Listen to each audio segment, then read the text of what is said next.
हमारा टॉपिक है, हम उसमें देखते हैं कि रेडियो इम्यूनो एसे, जिसको हम कॉमनली रिया टेस्ट भी कहते हैं, और रिया एसे। सबसे पहले देखते हैं कि रिया यूज़ किस लिए होता है। हमारे पास ये यूज़ होता है ताकि हम एक एंटीजन की एक्टिविटी चेक कर सकें। एंटीजन इन केस अगर हम कोई वैक्सीन बनाते हैं, जो हम वैक्सीन में एक वीक या लाइव एंटीजन लेते हैं ताकि वो एंटीबॉडीज़ बना सके अगेंस्ट द डिजीज़्ड एंटीजन, तो एक हम वीक और लाइव एंटीजन लेते हैं और इनएक्टिव एंटीजन लेते हैं।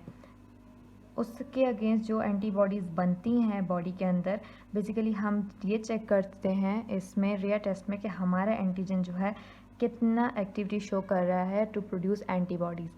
तो स्टार्ट करते हैं। ओके, सो यहाँ हम देखते हैं कि ये हमारे पास एंटीबॉडीज़ हैं ब्लड में।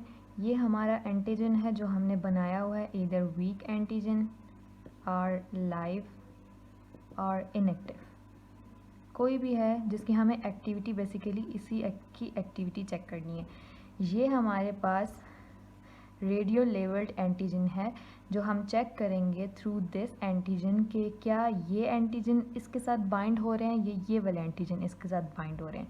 जब हम इन सब को इकट्ठा करेंगे, एक सैंपल लेंगे, इनको कंबाइन करेंगे, तो अब हम देखते हैं कि हमारी एंटीबॉडीज़ के साथ कौन सा एंटीजन अटैच हुआ है।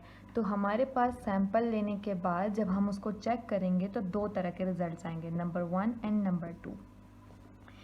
नंबर फर्स्ट रिज़ल्ट में हमारे पास यहाँ पे हम जैसा देख रहे हैं कि एंटीजन की कंसंट्रेशन, हमारा जो रिक्वायर्ड एंटीजन है उसकी कंसंट्रेशन ज़्यादा है, जबकि जो रेडियो लेबल्ड एंटीजन है उसकी रेडियो लेबल्ड एंटीजन की कंसंट्रेशन कम है।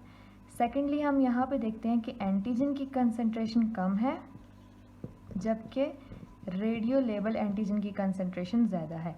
तो इस रिज़ल्ट से हम क्या कंक्लूड करते हैं कि इससे हम इस रिज़ल्ट से कंक्लूड कर रहे हैं, सबसे पहले जब हमारे पास हाई कंसंट्रेशन एंटीजन की है जबकि low concentration radio labelled antigen की है, तो हमने ये कंक्लूड किया कि हमारा बहुत सारा एंटीजन जो है, एंटीजन की कंसंट्रेशन हाई इसलिए आई है जस्ट बिकॉज के एंटीजन जो है, एंटीजन बाइंड ही नहीं हुआ हमारी एंटीबॉडीज़ के साथ, और वो free in blood, plus no binding to antibody, क्योंकि अगर वो एंटीबॉडी के साथ बाइंड होता तो तभी उसकी कंसंट्रेशन ब्लड में कम होती। यहाँ पे ज़्यादा है तो इट्स मीन नो बाइंडिंग, हमारी एंटीबॉडी के साथ ये अटैच नहीं हुआ।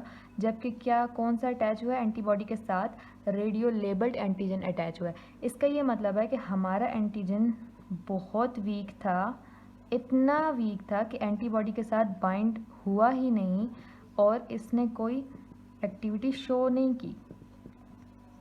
तो हम इस सैंपल को, अगर हमने ये सैंपल तैयार कर लिया है तो वी रिजेक्ट दिस सैंपल, हम इसको रिजेक्ट करेंगे जस्ट बिकॉज कि हमारे एंटीजन की कोई भी एक्टिविटी नहीं है। नो एक्टिविटी होने की वजह से टेस्ट जो रिज़ल्ट 1 है वो फेल हो जाएगा, जस्ट बिकॉज कि हमारा एंटीजन फ्री घूम रहा है ब्लड में, वो एंटीबॉडीज़ के साथ बाइंड ही नहीं हुआ जाके, या बहुत कम बाइंड हुआ है, बहुत कम बाइंडिंग हुई है, जबकि ज़्यादातर हमारी एंटीबॉडीज़ के साथ रेडियो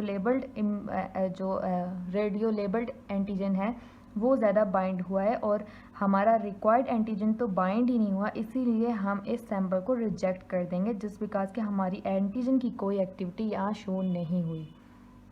और एंटीजन की एक्टिविटी तभी शो होगी जब एंटीजन बाइंड करेगा एंटीबॉडी के साथ, तो ये एक्टिविटी शो करेगा। अब एंटीजन बाइंड ही नहीं हुआ तो कोई एक्टिविटी शो नहीं होगी, तो फिर ये जो सैंपल है इसको हम रिजेक्ट कर देंगे।